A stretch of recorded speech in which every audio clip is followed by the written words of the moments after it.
Hello guys, I'm URK18CS074 John. Today I'll be talking about experiment 9 in Python programming lab, which is socket programming.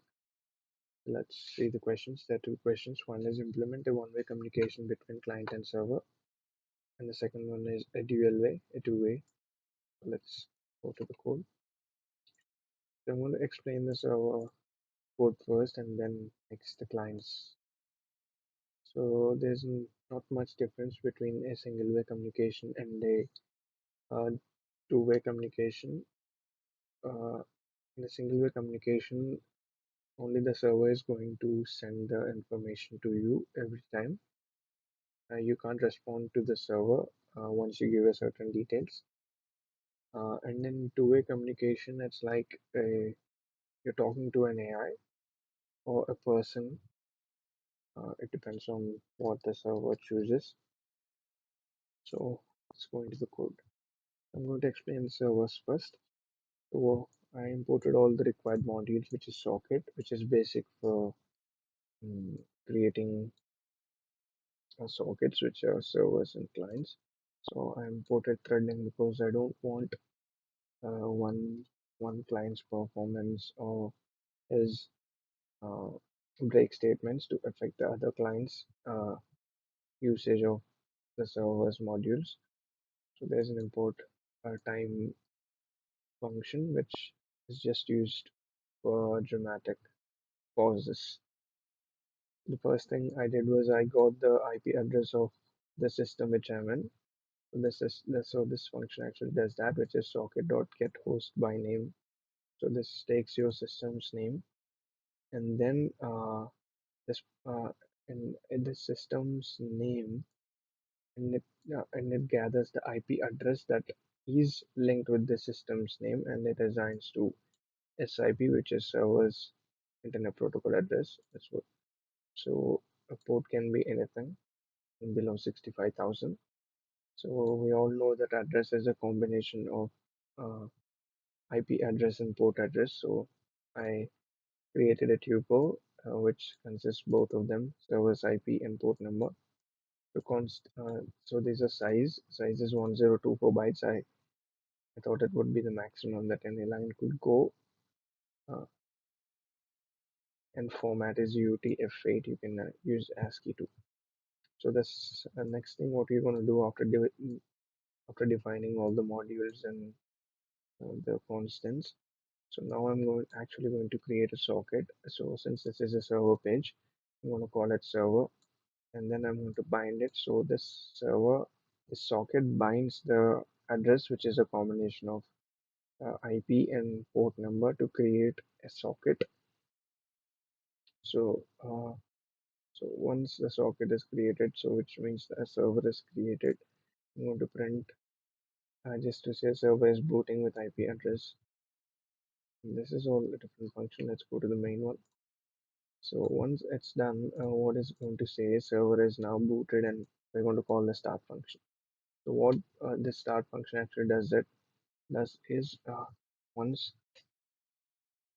once you implemented a server, the next right thing you need to do is listen in that server. So listening means just looking out if anyone is trying to connect to your IP address or your servers that projected in the network. So this what does the start command does is it's going to listen. And I'm just printing it again. Server is now listening at IP. So why uh, I implemented an infinite loop, and it is because the server just keeps on listening. It doesn't have any, it just keeps on listening till your system can handle it. So unlike that, if you want to be realistic, you can actually give a break statement after connecting to like what, 3 to 4 clients. That's how Zoom and that's how restricted Zoom and Google Meets work. So once there is a connection request, so what happens is we're going to accept that. So these are actually uh, break statements, not exactly like break. They are like wait statements you use in threading. So, so this is because it's always true. It's going inside, and what actually happens if you observe is this line, the execution stops. So unless or until someone connects to your server, it's just going to print it till here. Yes. So this is like a wait statement, and this wait statement has its notify in the servers, in the server, in the client code. So you'll get there in a bit. So once someone actually connects to your server, this server.accept connects them, and it's the server.accept returns you with two things. One is the address of the client connected, and a connection object which you can use to communicate with the client who's connected. So as soon as I know that there is a client connected, the first thing I need to do is create a thread and make this thread to him, so he wouldn't be interrupted with any other connections that would be going on as long as the bandwidth is fine. So once you create a thread and pass all the given arguments that this function asks, it's pretty fine with. So I'm going to start the thread, and just to know the number of active connections, I'm going to print thread.active minus one is because this main method always runs no matter what. So main method is always the default thread in any programming language. So I'm excluding that main method thread. You can actually see how many threads are actually running this program. So let's talk about handle client. So the first thing I did is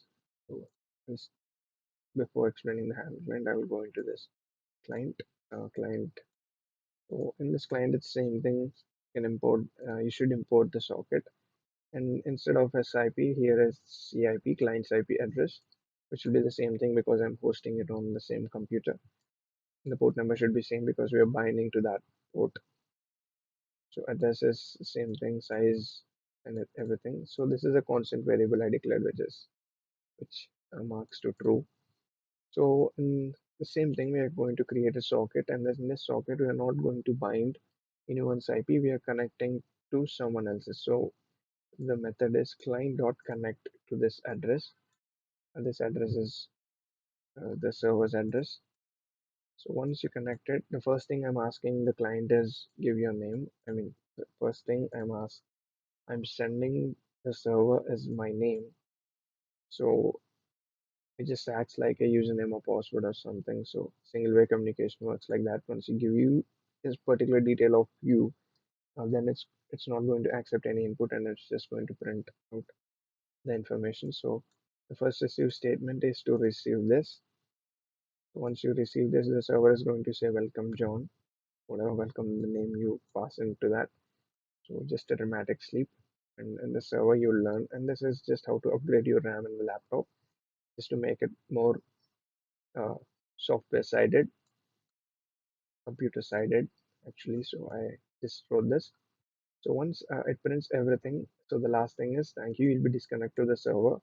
I actually wanted to show how you can actually disconnect or stop the server. You can disconnect the client once in one way. You can stop the server and handle the exception in the client side, or you can close the server using the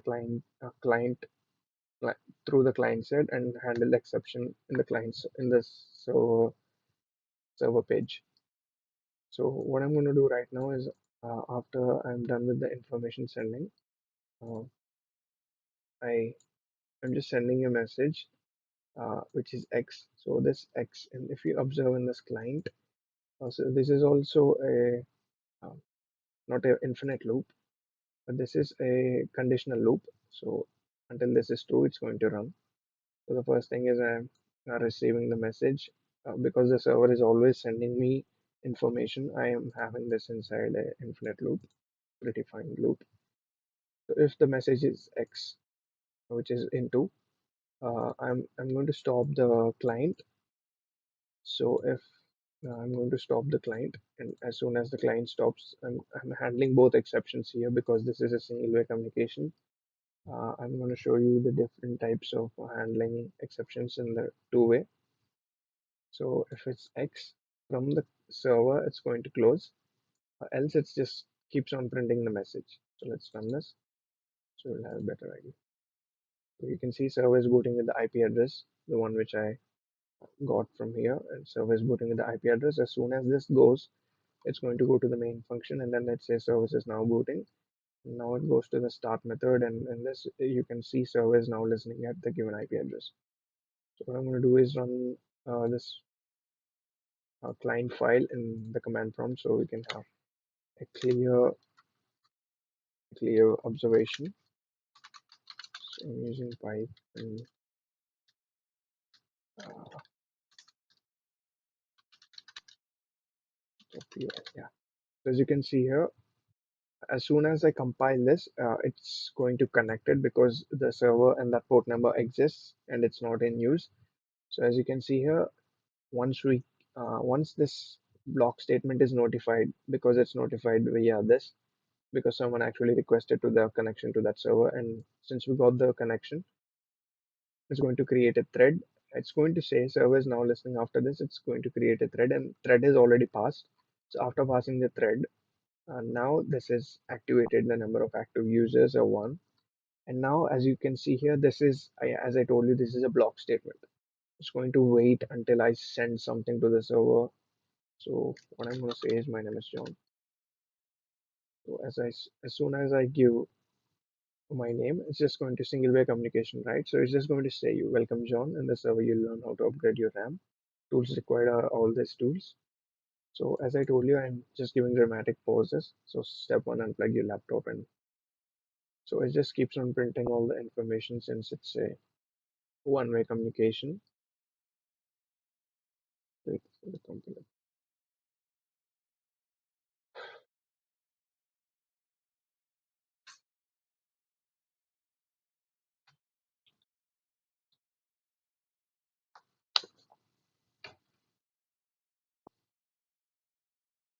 Yeah, now you can see here that are disconnected from the server. So once it's disconnected, it's actually closing the client. So you're exiting from your function. So that's how the one-way interface is. So now we're going to talk about two-way server and client communication. So I'm going to start same thing with the server. So this is pretty basic. Let me explain you. So it's the same thing. I imported socket, threading time, and I just created every normal thing. And it's a different port number because the last port number is used by that 5053. So now we are going to create the server, which is a binding and server created with IP. Now server is starting, and I'm going to give it a dramatic pause, and then I'm going to start the function and server listens. It's all the same concept. The only thing it's going to differ is how you handle the client, because here the server needs to wait for a response from the client, and the client needs to wait until he gets a response from the server. So it's basically the same thing till here. So what actually happens is now, because you just need to wait for information. So there's just an infinite loop with certain conditions that you can exit with, and uh, uh, more block statements like you see send and receive block statements. So what actually happens is, as soon as someone connects to your server, what's happening is we're going to print it in the server that someone's connected with this IP address. We will be printing this in the server, and the first thing we're going to send them is welcome. So this is same constant variable status. I don't forgot, I should declare it here so it resembles the first one. So you're going to say while status is true, which is infinite again, conditional infinite until it changes to false. The first thing I need to do is keep on listening to the client if he's going to tell anything. So if he doesn't, so what's the only case that's left? If he's not giving you any input, if he's not giving you any input, the first thing is he already gave you something. So if he already gives you something, it's going to print it. No matter what he gives you, whatever he sends you, it's going to print it. So the only thing is, if he's not giving anything, it means it's your chance. So whatever he sent, if it's not disconnect message, if it's anything other than disconnect message, the server is supposed to reply to it. If it's disconnect message, we're going to close the server right there because he requested for a disconnection. So if it's not disconnect, we're going to ask the server for input because he gave a valid reply, not just to disconnect. So everything that we get from server is a valid input, and we are going to print it no matter whatever it is. We are not using any conditions right now because it's a basic one. So once you print it, if you want to check it if it's a disconnect message, and if it's a disconnect message, you're going to send the client that you are disconnected, and we are going to exit the while loop for the next iteration, and we are breaking the while loop here, and then we are going to close the server, which I think is going to be here. So, so after we close the server, we're going to break. Doesn't matter. It's going to exit the server anyways. So once it's done, if it's not that, we are going to ask the server for input, and then we're going to send it to the client. The same exact logic is used here. So while status is true, just like how I defined it here. We're going to we're going to receive. The first thing we're going to do is receive. We're always going to receive whatever the client says, whatever the server is going to say, and the same thing. If here it's two different messages. One is if you're disconnecting from your side, and the other thing is if the server is kicking you out. So the first thing says is if the server gives you a bye message, it's just you're disconnected from the server, and this is, I'm sorry, it's supposed to be kicked out of, of the server. So this is actually the same thing. This is just the same thing. Hmm. Yeah, this is just the same thing. I just tried something different. I don't know. I don't remember right now. So you can actually remove this else if, and the else statement is only one way. Since the server gave uh, something not a logic because it's not by, it's going to take input from you as a reply. So let's start this and see.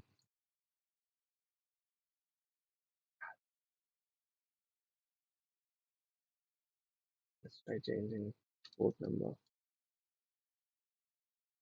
065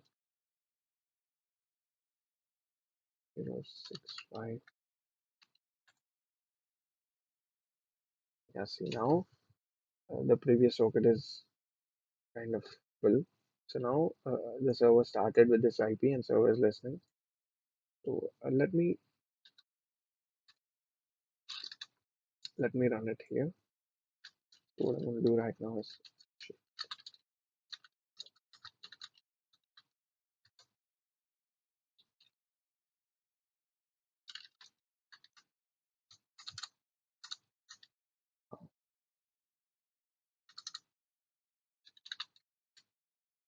now I'm going to compile this, which is to w client to a client .py. So what happens first is as soon as you click enter, uh, just the same thing that happened there. It's acknowledges someone is trying to access your server, and that is recorded by the listen function. And then once it accepts it, you're going to return your see. Once you click on enter, once you press enter, you connected, and the server actually shows there are active connections one. And since this is a two-way communication, you can just chat with the server. So whatever you type here, it's going to come to the server, and you can just do this. So as you can see here, why nothing is happening is because this statement is executed, which is receive. So what we did right now is we executed this. So once this is executed, I already told you these are block statements. So until these executes, it's not going to print anything. So As long as you don't send any message, it's going to stay like this. That's why most of the servers have their timers on. So if the client doesn't reply anything for a long period of time, they're going to automatically disconnect him. So just say I want to know the time right now. So the server replies the time is 10:27 p.m. So it's going to go to the client. Time is 10:27 p.m. Thank you. You can say thank you and you can say bye. So this doesn't take input because it's going to wait. The block statement is activated in the client state. So just say you're welcome. And now you can say bye because I typed on the keyboard. So now see you're disconnected. You're kicked out from the server. I tried. Now I remember I tried doing something. So I didn't just handle the exception here. So it's actually going to, because you're disconnected and bye. So even here you're disconnected, it's going to print because it's disconnected message, which is bye. So it's going to print you're disconnected from the server. It's going to send you're disconnected from the server side too, and it's going to print you're disconnected from the server too, and it's going to print you're disconnected from the out of the server because it's actually your disconnected message there. So it's just how two-way communication works.